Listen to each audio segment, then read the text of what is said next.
Bueno, como lo mencionó el doctor, hoy el tema a tratar es novedades en el tratamiento del queratocono. Soy optómetra, especialista del Departamento Internacional de AJL Oftalmica. Aprovecho la oportunidad para contarles un poco acerca de AJL. AJL es una empresa española y contamos con un departamento para la investigación, un departamento de investigación y desarrollo para creación de nuevos proyectos y estamos en permanente colaboración con prestigiosos oftalmólogos, universidades y centros tecnológicos que nos acompañan en el desarrollo de estos nuevos proyectos. Al correo keratoconus@ajlca.com pueden escribirnos, pueden compartir sus inquietudes o casos para acompañarlos en los cálculos o sugerencias con respecto a los anillos intraestromales, que es la charla del día de hoy. Entonces vamos a hacer un recorderis muy rápido porque ayer la doctora pues habló a profundidad acerca del queratocono. El queratocono es una enfermedad degenerativa de la córnea que se caracteriza por tener un adelgazamiento corneal de predominio central o inferior, aumenta la curvatura corneal, generando una protrusión apical o cónica, en algunos casos es asimétrico o bilateral en la mayoría. Estas características nos conlleva a que este paciente va a tener un astigmatismo irregular, una miopía elevada y una disminución de la agudeza visual con su mejor corrección. ¿A qué se debe el queratocono? El queratocono se puede generar por alteraciones congénitas, debilitamiento del tejido corneal debido a una cirugía previa o un traumatismo, y está asociado a los episodios de alergia que se dan en la pubertad. Las etapas del queratocono para la corrección: en una etapa temprana, el paciente puede usar gafas en la cual vamos a corregir las aberraciones de bajo orden, pero cuando va progresando, va generando un astigmatismo irregular y en conjunto va a aumentar las aberraciones de alto orden y que éstas van a degenerar o van a degradar aún más la calidad visual de este paciente. Y este paciente ya con lente de contacto no va a tener la misma calidad visual y ya va a tener una intolerancia constante al lente de contacto. Y ya en casos avanzados, pues vamos a tener la opción quirúrgica de crosslinking o implante de segmentos intracorneales.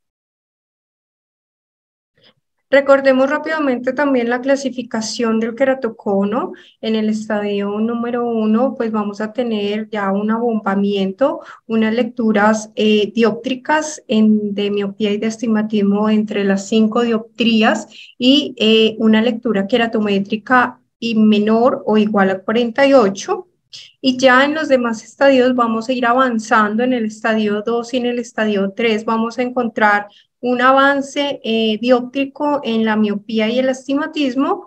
Vamos a encontrar las queratometrías mayores a 53 dioptrías y vamos a tener un adelgazamiento corneal central. Y en el estadio 4, pues las lecturas ya no van a ser mayores de 65 dioptrías y la refracción no la podemos leer ni medir con el refractómetro. O sea que en el estadio 4, la sugerencia o la mejor determinación es cirugía de queratoplastia. Las etapas del queratocono, vamos a tener que en un estadio estable vamos a poder corregir a este paciente con sus gafas, va a tener buena calidad o va a tener un buen desarrollo con su adaptación de lentes de contacto y buena calidad visual. Pero cuando va aumentando este queratocono, pues ya va presentando más intolerancia al lente de contacto. Acá coloqué una observación que me parece muy importante que se tenga muy presente cuando se va a determinar qué decisión tomar, con los pacientes que van teniendo progresión de el queratocono, y es tener muy presente la edad del paciente, ya que en adolescentes va a aumentar, va a haber una progresión mayor. Se debe tener también en cuenta la actividad de este paciente. La mayoría de los adolescentes son escolares, son deportistas, son pues personas que se mueven en muchos medios, y pues con unas gafas va a tener un poco de obstáculo, con lentes de contacto rígido van a tener obstáculos. Entonces hay que poner todos estos parámetros y darle un sentido común para determinar qué es lo que le voy a ofrecer a este paciente. En córneas que no tienen, aún no han llegado a tener secuelas o hidrops, pues lo ideal es poner un anillo intrastromal para recuperar esa agudeza visual con y sin corrección. Cuando ya se presenta un episodio o un estadio 4, como lo mencioné inicialmente, lo ideal es pensar en un trasplante de córnea. ¿Qué aberraciones van a afectar el queratocono? El tener una disminución del espesor y una deformación de la córnea va a generar aberraciones, las va a alterar. Y estas aberraciones, como lo vemos en la pirámide de Cernique del mapa del Pentacam, vamos a tener que en el pistón número 2 vamos a poder manejar los defectos visuales que se presentan en el queratocono, que es la miopía y el astigmatismo, pero en el grado 3, digamos, en el pistón número 3, que ya inician las aberraciones de alto orden y que ya se van viendo afectadas y van degradando cada vez más la imagen del paciente, vamos a tener una alteración cuando estamos en el estadio número 2 del queratocono. Ya se va alterando ese coma vertical y ese coma horizontal. Y la aberración esférica, que es el pistón número 4, también va siendo afectado. ¿Por qué el coma se altera con el queratocono y sobre todo con el queratocono irregular e inferior? Porque en la forma de la córnea, voy a poner mi puntero, la forma de la córnea normalmente es esférica, pero con un queratocono irregular vamos a tener la deformidad inferior, y esto hace que los rayos visuales que ingresan a mi sistema, cuando chocan con esa barriguita inferior, va a trasladar o va a proyectar los rayos de luz oblicuamente. O sea que este paciente va a tener rayos visuales en el centro o va a tener rayos visuales oblicuos. Y se le da el nombre de coma porque en los equipos que leen las aberraciones, como el OPD, lo genera como una imagen de un cometa. Así ve un paciente con coma elevado corregido con lente de contacto. Entonces vemos que el paciente efectivamente tiene una imagen demasiado defectuosa, con demasiadas sombras, y la aberración esférica también tiene su afectación. Otro de los valores que se va alterando con el queratocono es el valor Q, o el valor de la esfericidad, que es el que me lee o me da numéricamente la forma de la córnea. Entonces tenemos que en una córnea normal se considera entre menos 0,30 y menos 0,20 aproximadamente, pero cuando este valor Q se va volviendo cada vez más negativo, o sea, vamos aumentando a pasar los menos 1,20, estamos hablando de una córnea prolata, que es o queratocono o es una córnea que ha sido operada por la SIC hipermetrópico. Cuando este valor se va volviendo cada vez más positivo, por debajo de los menos 0,20, 0 o por debajo más positivo, estamos hablando de una córnea oblata, y es una córnea que ha sido tocada por la SIC miópico, por una queratotomía radiada o por una degeneración marginal pelúcida, que son escasas, pero las hay. Esto hay que tenerlo muy presente cuando leemos el examen de un paciente para determinar en qué clasificación, que más adelante la vamos a ver, se encuentra el paciente. Entonces, ¿cuál es el objetivo de los anillos intraestromales? El primero es regularizar esa superficie anterior y recordemos que es un efecto terapéutico. Los anillos no van a quitar el problema del queratocono, van a generar o van a regularizar esa córnea. Reforma la córnea central ya que aumenta el espesor periférico. Entonces, al implantar el anillo a 6 milímetros de diámetro, lo que vamos a hacer es que las lamelas del estroma se van digamos, a migrar levemente hacia el centro, generando una oblaticidad. Ese centro se va a formar, va a tomar una forma oblata. Aumenta la rigidez de la córnea tensando las lamelas corneales, mejora la cantidad y calidad visual del paciente, retrasan o evitan un trasplante de córnea en pacientes jóvenes, ya que sabemos que en estos pacientes un trasplante pues va a tener una regresión muy pronta o un rechazo muy pronto, mejoran la tolerancia al lente de contacto y tienen un impacto positivo reduciendo la miopía o el astigmatismo. Entonces, el resultado correctivo varía según el espesor y el diámetro del segmento. Y acá venimos a poner en mesa los principios de Barraquer, que a mayor espesor, mayor corrección del segmento, y a menor diámetro, mayor será la corrección según el principio de Blavatsky. Entre menor arco de grado sea el segmento, más impacto voy a tener en el astigmatismo. La anatomía del segmento. Tenemos segmentos en zona óptica de 5, que es una sección de triángulo isósceles con una base de 600 micras. El de zona óptica de 5 va a tener un impacto muy positivo de corrección sobre el valor Q. El de zona óptica de 6 es un triángulo escaleno donde la base va a ser más larga, va a ser de 800 micras. Y acá vemos cómo se divide, digámoslo así, el segmento en donde vamos a tener un arco de grado, que es la apertura del segmento. Vamos a tener segmentos desde 90 hasta 210 grados, hasta 320 grados de arco. Vamos a tener un borde externo, un borde interno que nos define qué tan cerca voy a estar de la pupila, si es de 5, si es una zona óptica de 6, y el diámetro apical que nos ayuda a indicar el diámetro del segmento.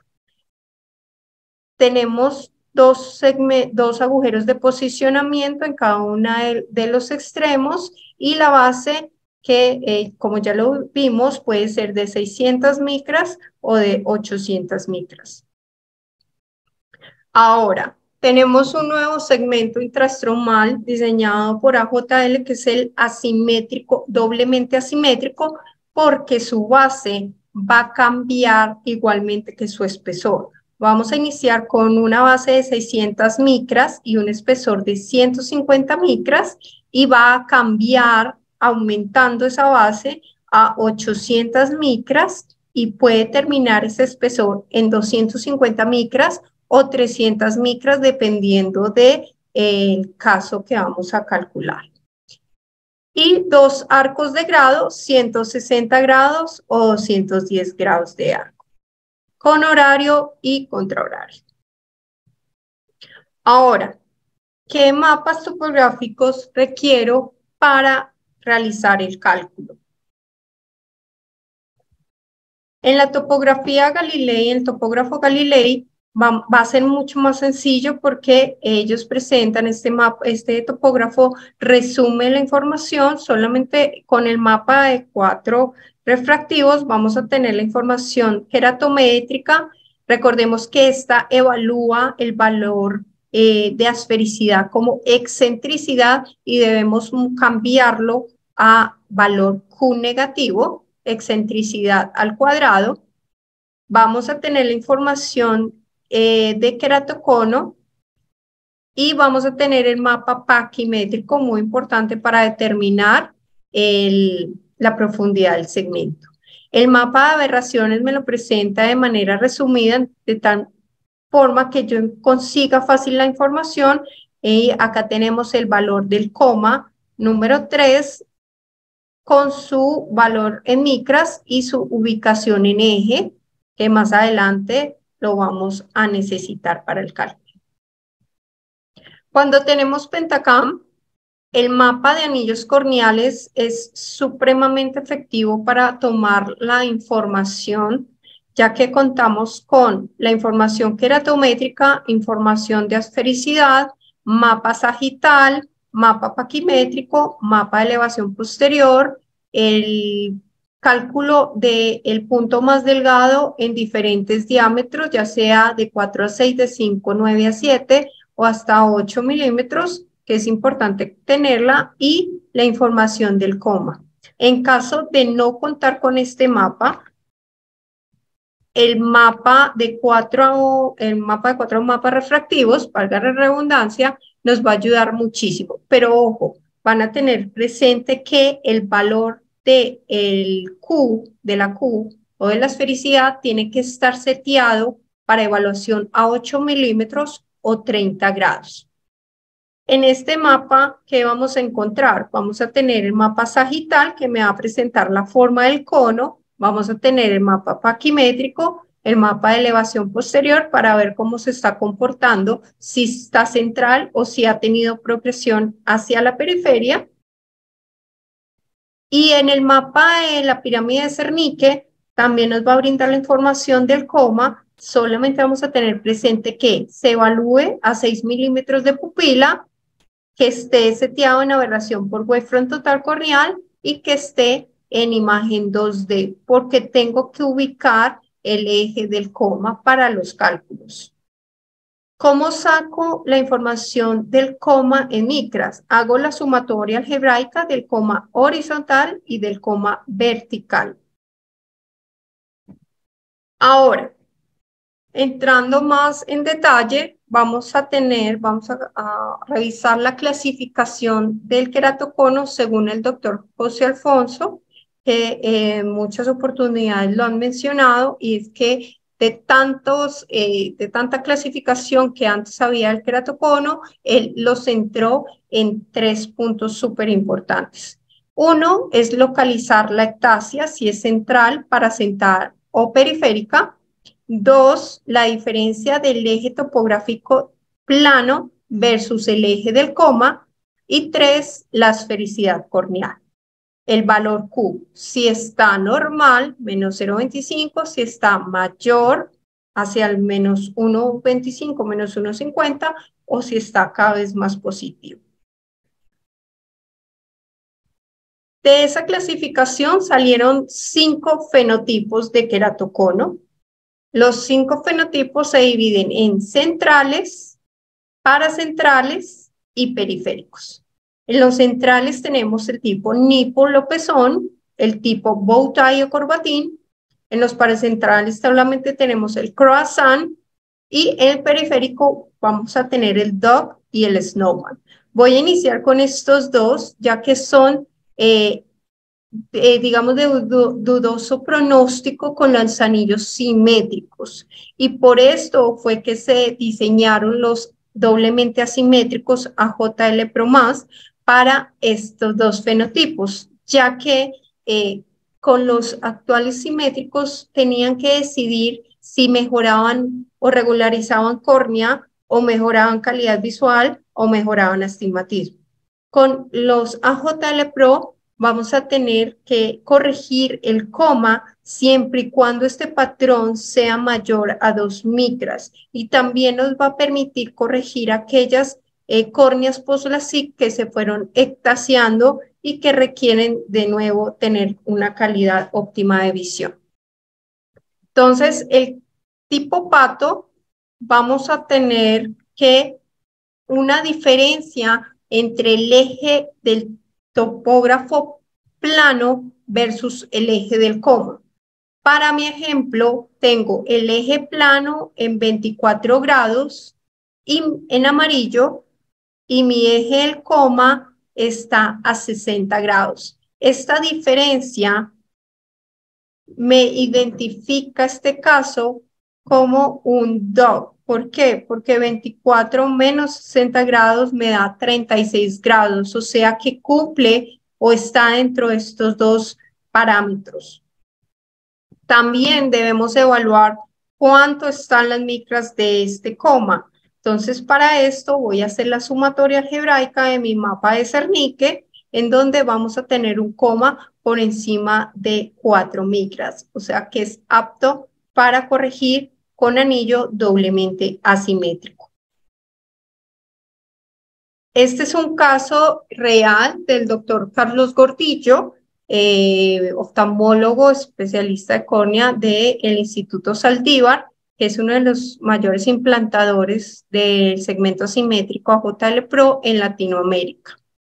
Entonces, en este caso, vemos que tenemos un coma de 3.6 micras a 81 grados y mi eje plano está a 37, la diferencia de estos dos me da para un fenotipo DOG. Se calculó un anillo de 150 micras, 300 micras al final, de zona óptica de 6, antihorario, 160 grados de arco. Vemos que el fenotipo del queratocono en su parte superior va a ser una córnea muy plana, de la cual yo no quiero hacer modificaciones. Lo que se busca es modificar y aplanar este encurvamiento muy marcado que tienen los asimétricos. El resultado con este segmento es un coma de 1.7, un astigmatismo que estaba en 4.6 bajó a 2, una asfericidad, un valor Q de menos 0.6 y bajó a menos 0.2. O sea que no solamente estoy impactando en la calidad visual porque disminuyo coma, sino que también regulo córnea porque bajo la esfericidad y tengo un impacto en la cantidad visual del paciente, ya que le disminuí el astigmatismo, se le disminuyó el astigmatismo a la mitad y que puede ser corregido con unas gafas y el paciente va a estar feliz.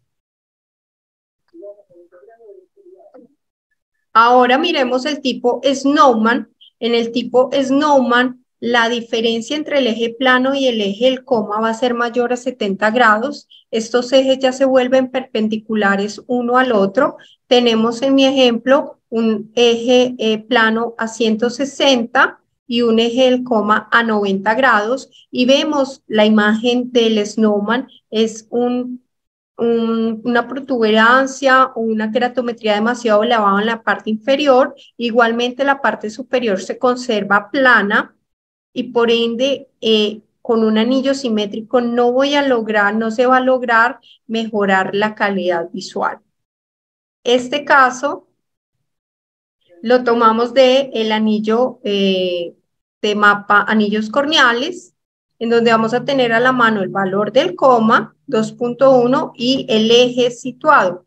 Para simplificar la información para el nomograma JL, a este eje le voy a restar 180 grados para ubicarlo en los parámetros superiores. Acá tenemos un ejemplo de un Snowman. Tenemos que tiene 12 dioptrías de astigmatismo, miopía de menos 4,75, se le calcularon dos segmentos con horario y contrahorario 160 grados 300 micras para obtener una reducción significativa en la cantidad del astigmatismo, en la cantidad de la miopía y por supuesto en la calidad visual porque se disminuye la aberración cromática con los segmentos asimétricos. Esas son las características técnicas del anillo asimétrico AJL Pro. Venimos en zona óptica de 5 y zona óptica de 6.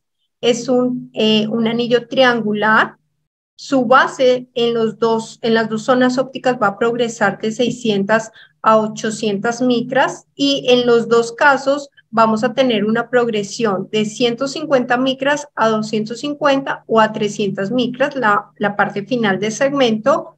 Vamos a tener dos segmentos de arco, 160 y 210, en PMMA y con sus agujeros de posicionamiento. Ahora vamos a revisar los casos centrales y paracentrales. Estos casos se resuelven y tienen un efecto positivo con los anillos simétricos de Ferrara. Vamos a revisar el tipo nipple. El tipo nipple o pezón, su característica principal es que va a tener una miopía elevada por encima de -8 dioptrías. Su astigmatismo va a ser muy bajo, pero su valor Q o su valor de esfericidad va a ser muy elevado, por encima de 1,3, -1,3 se considera elevado. Este caso funciona perfecto y tiene un excelente resultado con el anillo de 320 en zona óptica de 5. Va a tener un impacto significativo sobre la miopía y sobre el valor Q. Acá tenemos este ejemplo en donde tenemos un valor Q de -2, queratometrías muy curvas, 50,18, 56,33 la más alta y un astigmatismo de 6. Se implantó un segmento 320 y el resultado fue positivo. Agudeza visual 20/40, miopía de -8 pasó a -2, astigmatismo de -6 pasó a -3 y es un paciente que se corrige fácilmente con gafas después de su cirugía con anillo de 320. Hay que tener presente que estos casos tan elevados van a tener paquimetrías muy delgadas. Entonces, es importante que el cálculo del grosor del anillo siempre vaya al 50% del punto más delgado en la zona óptica a implantar. En este caso, la zona óptica es de 5, entonces en la zona óptica de 5 escogimos el punto más delgado para evitar las extrusiones.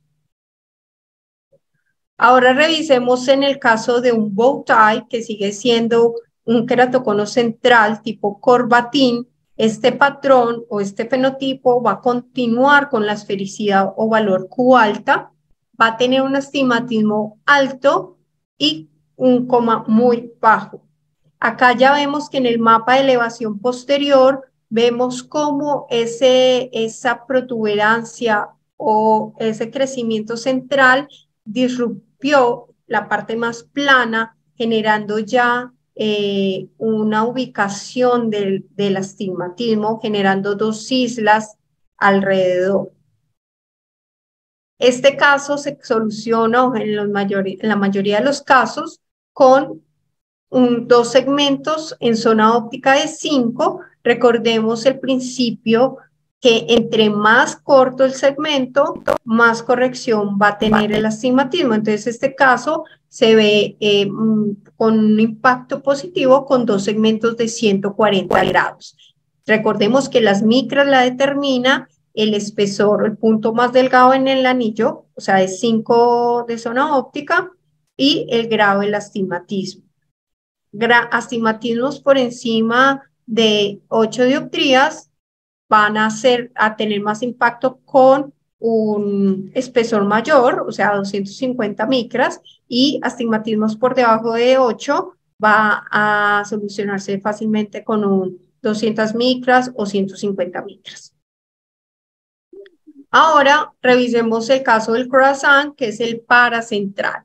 Entonces, con el croissant vamos a tener ya una diferencia entre el eje plano y el eje coma, igual o menor de 30 grados. Este fenotipo se identifica por tener astigmatismos altos, coma alto, y generalmente los segmentos de zona óptica de 6 van a tener mayor impacto de corrección en este fenotipo. Recordemos que los segmentos cortos tienen mayor impacto, entonces como acá hablamos de más astigmatismo, generalmente el segmento de 90 grados superior y 120 grados inferior va a ayudarnos a disminuir este estigmatismo alto. Cuando es un estigmatismo alto, por debajo de 8 dioptrías, un segmento único de 150 grados va a tener una corrección muy óptima en estos casos. Las características técnicas del anillo de Ferrara: zona óptica de 5, zona óptica de 6, base de zona óptica de 5 va a ser de 600 micras, la base del anillo de 6 va a ser de 800 micras y tenemos espesores desde 150 micras hasta 350 micras y las longitudes de arco de 90 hasta 320 arcos. Igual, material PMMA y agujeros de posicionamiento. Los invito a ingresar a www.ajlsa.com y registrarse en nuestro nomograma. Solamente para registrarse van a ingresar por Anillos de Ferrara, van a llenar estos datos y ya quedan registrados. El nomograma es muy fácil de usar, ya que solamente nos va a pedir 4 informaciones: queratometría 1 y queratometría 2 con sus ejes correspondientes. La información del coma es importante tenerla a mano, tanto el valor en micras como el eje de ubicación, porque recordemos que los fenotipos periféricos como Dopp y Snowman se ven beneficiados cuando corregimos con este. Entonces, tener a mano el valor de aberración, el mínimo paquimétrico en el trianillo entre 5 y 6 y el valor de Q, evaluado en 30 grados o 8 milímetros. Para los que tienen femtosegundo, está la información de los diámetros, tanto para los Ferrara como los AJL. La ventaja es que los dos segmentos tienen las mismas características en cuanto a material, forma triangular, entonces no va a cambiar mucho el parámetro de diámetro interno, diámetro externo de un simétrico a un asimétrico. Ahora revisemos el instrumental que se utiliza en las cirugías. Importante: gancho de Sipsky para marcar el eje visual, marcador de Mendes y marcador de zona óptica cuando vamos a marcar la incisión y la zona óptica a tratar. Cuando se tiene femtosegundo, pues solamente van a usar el prelaminador para separar o abrir la incisión, la espátula de Suárez, para identificar o abrir el camino o empezar a separar las burbujas que deja el femtosegundo, y la pinza de McPherson modificada. Me voy a saltar la técnica de manual para pasar a la técnica con bomba de vacío o técnica híbrida. ¿Por qué la llamamos técnica híbrida? Para las cuentas que no tienen un femtosegundo, es importante tener un buen centrado del túnel respecto al eje visual. Sabemos que manualmente con el paciente que no colabora, que mueve su cabeza, sus ojos, va a ser muy difícil tener un buen centraje. Entonces la bomba les va a permitir eso: centrar bien el diámetro, disminuir los riesgos de perforación, pero se llama híbrida porque mezclo técnica manual con técnica de bomba de vacío. Entonces, veamos el video.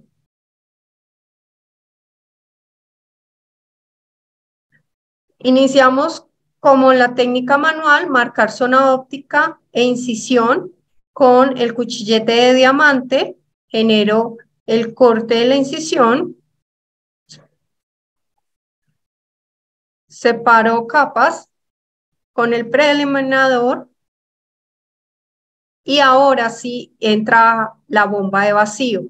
Este es como un cabezal del microquerátomo donde genera un vacío similar por menos segundos de tiempo. Por ende, la presión intraocular no va a estar tan afectada.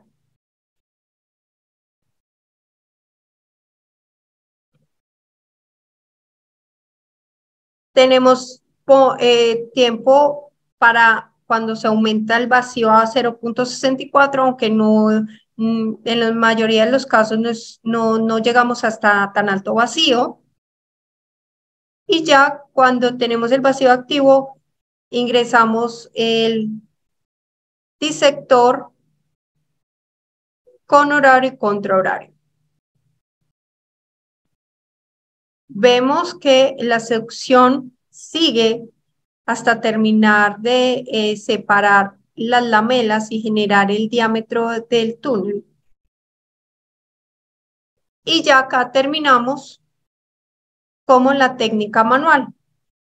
Ingresamos los segmentos perpendicular cuando esté seguro que está dentro del túnel o dentro de las micras de profundidad, se ladea al segmento para ser empujado o posicionado con el Simski en los agujeros de cada uno de las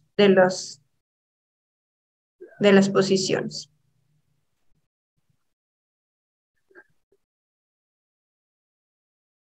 Es un procedimiento rápido, es un procedimiento seguro, es un procedimiento que desde el que inicia de cero puede tomar fácilmente la técnica como el más hábil.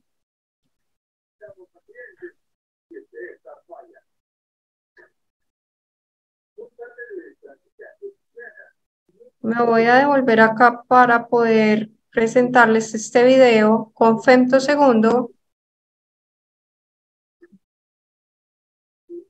Claro, el femtosegundo ayuda, agiliza y da seguridad, pero aumenta los costos y también aumenta el tiempo de cirugía, ya que tiene que pasar por dos equipos. Este es un FS200 de la empresa Alcon. Ahí vemos cómo el cono de succión ya inicia a sostener el ojito. Iniciamos con la aplanación.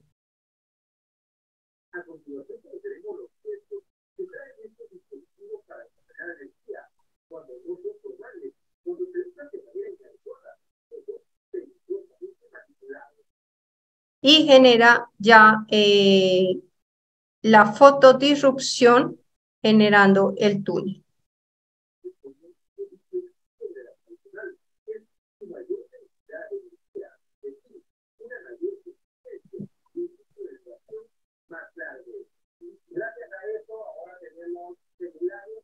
Con el preeliminador separamos la incisión o abrimos la incisión.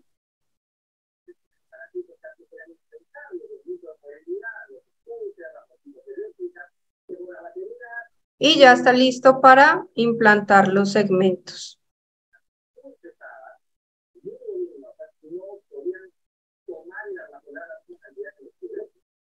Aún con femtosegundo pueden quedar ciertos puentes que el anillo no va a poder romper, por ende va a tocar repasar de nuevo con el disector o con la colita de marrano para poder permitir que el anillo ingrese sin ningún obstáculo.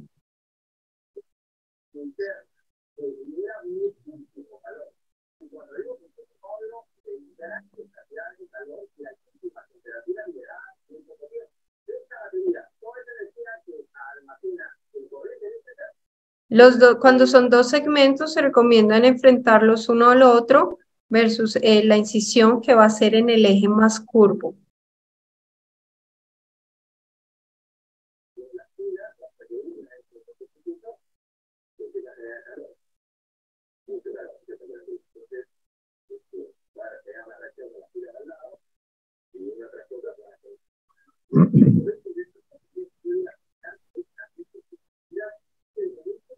Perfecto, ya quedó los anillitos.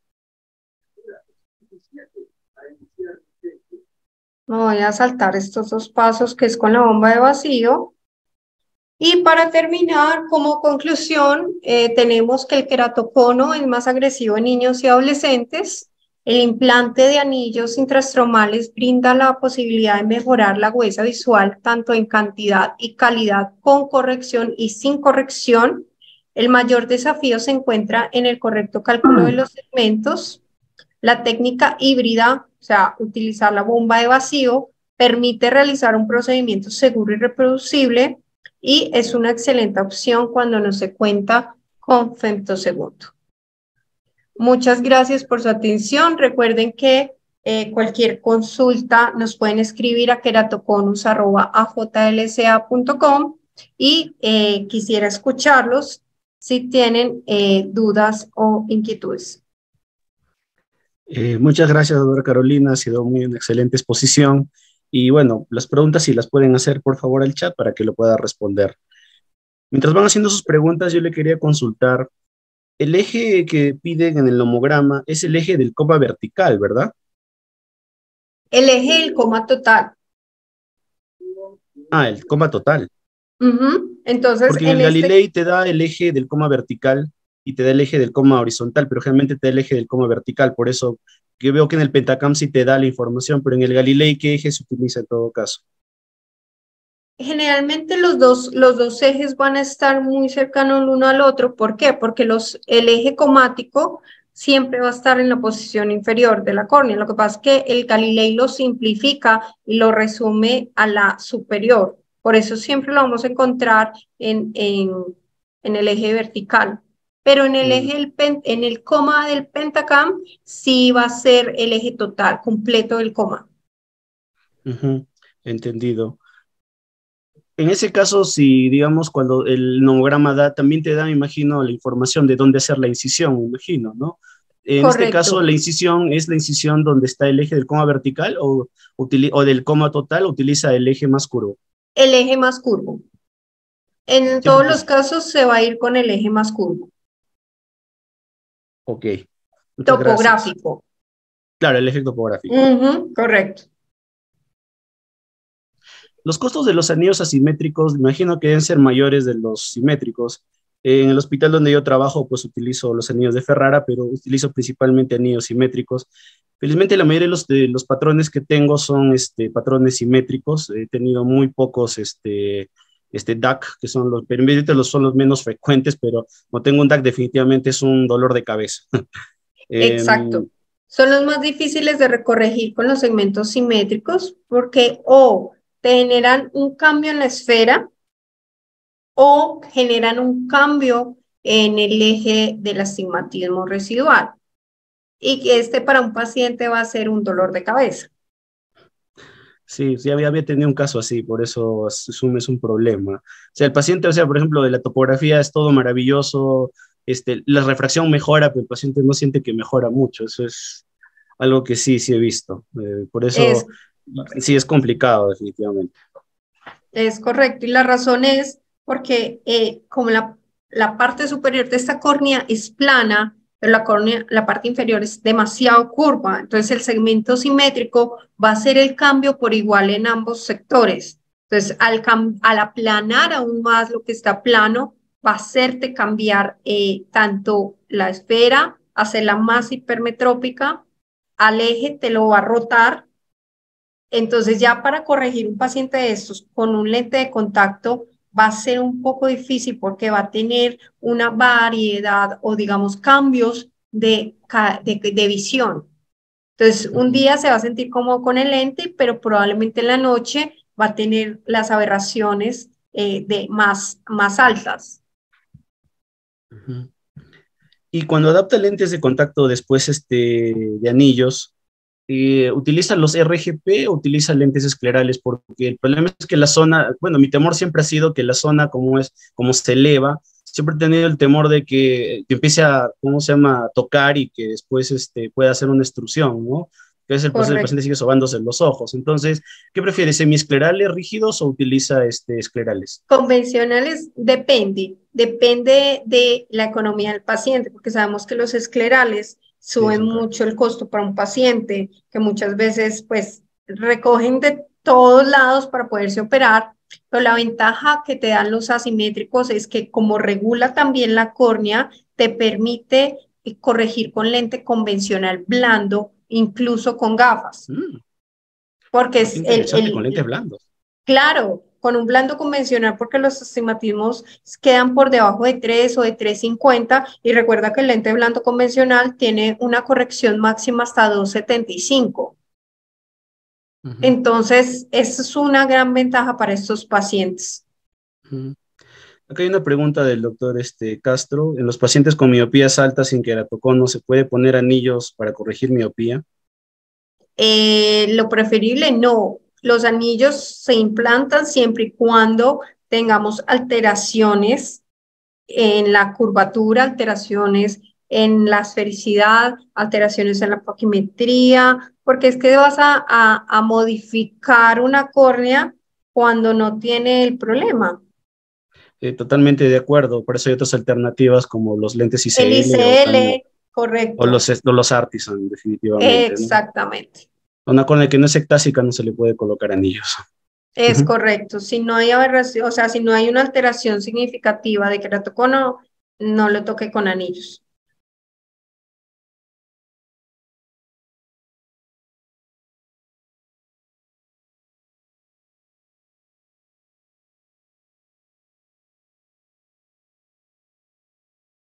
Bueno, creo que Una no hay última más. pregunta, disculpe. Eh, No, tranquilo, doctor. Cuénteme. o- Lo perdí.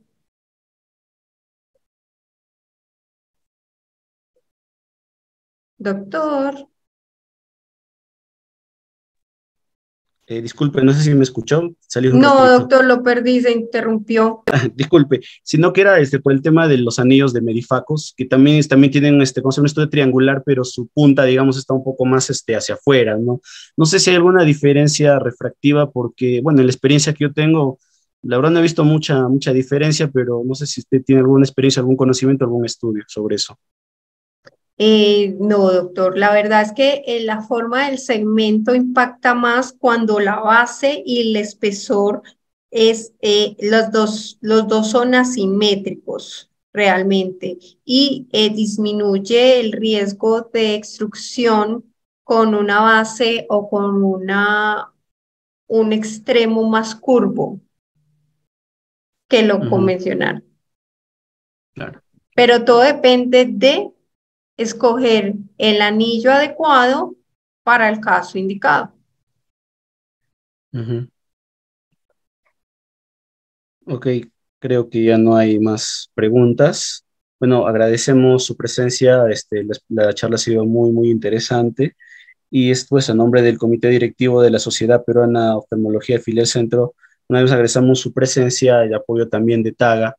Y bueno, no sé si habrá algún último comentario, sino para dar ya las buenas noches y cerrar la sesión. Cualquier inquietud que quede, me la pueden o la podemos trabajar a través de Taga o a través del correo de keratoconus@jlsa.com. Ujú. Estamos para apoyarlos y para acompañarlos en el proceso de implante de anillos intraestromales. Buenas noches. Entonces, Buenas muchas noches. gracias. Muchas gracias Gracias, a muchas todos. gracias. Buenas Gracias. noches. Gracias.